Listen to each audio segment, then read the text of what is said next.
Good morning student. Welcome back to the second part of my video.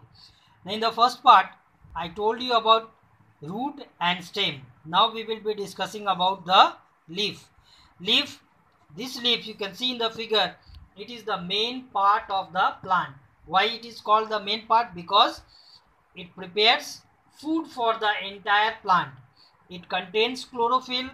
This chlorophyll, it absorbs the sunlight. By the help of photosynthesis, it prepares the food for the entire plant. Now, these leaves, you can see this broad part. The broad part and the flat part, broad and flat part, this is called the leaf blade or lamina.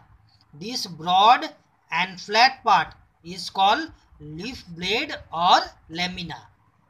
A thick line passing through the center of the leaf is called the midvein, or we call it as midrib, the middle part. And from the main vein, a number of side vein branches out. The veins carry water from the leaf. See here, one main vein is passing through the entire leaf. This is called the midrib. This is called the midrib. And from the midrib you can see lot of small branches coming out. This is called the side vein. Next, now functions of the leaves. What are the functions of leaves? Now leaves are the kitchen of the plant. We call the leaves the kitchen of the plant, or we call it the food factory, or we can call it as food factory. Green leaves, as I told you earlier, as the leaf is green because of the presence of chlorophyll, it prepares food for the plant through the process called photosynthesis. Next, some plants such as cabbage, spinach and lettuce have food stored in their leaves. We eat these leaves. These are eatable leaves. Some you can see here, spinach, cabbage, what they do? They store the food in their leaves. And these leaves are eaten by us. So these leaves are called eatable leaves. Now third part, leaves helps the plant to exchange gases and throw out extra water. What is the other example, other function?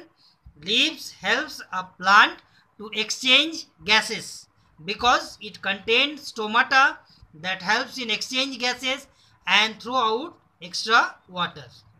Next, the flower. These flowers are the most attractive part of a plant, because if you have a plant and if the flower doesn't grow in it, it doesn't look nice. Now once a flower starts coming in the plant, it looks very beautiful. That is why flower is the most attractive part of the plant. Now most flowers grow into fruits. Flowers are the reproductive part of the plant. These flower, what it does, it grows into fruits. And most flowers, these flowers are the reproductive part of the plant. First. Second, flowers such as sunflower and dandelion have a sweet smelling substance called nectar. Sunflower and dandelion, what it has? It has one sweet smell.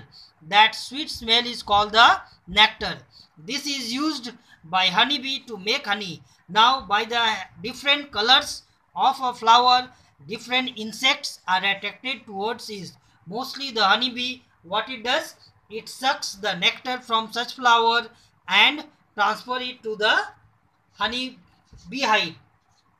Next, flowers such as rose and jasmine have good smell. They are used to make perfume.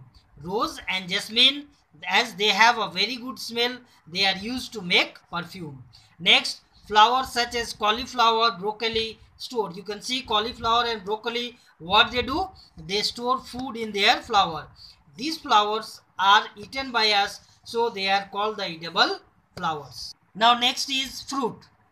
Now fruits have seed inside them. Now as we are eating fruits, mango, lychee, after that papaya, watermelon, many, we can find many seeds inside them. Some fruits have one seed and some have many seeds. You can find one seed in many fruits and we can find many seeds in some fruits. These seeds that is present in the fruit, it grows into a big plant. Now new plants from seeds. new plants from seeds. Seeds have a baby plant inside them. The seeds, what it has? It has baby plant present inside them. A seed grows into a new plant when it gets the right amount of air, water and warmth.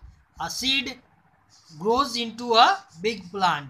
A seed also has food stored for the growing plant. A seed, what it does? It also store food for the growing plant.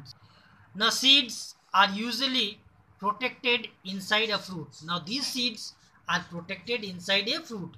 Seeds such as wheat, gram, corn, rice and bean.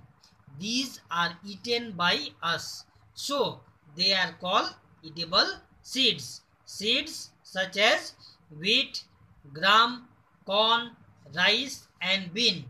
These seeds are eaten by us. That is why they are called edible seeds.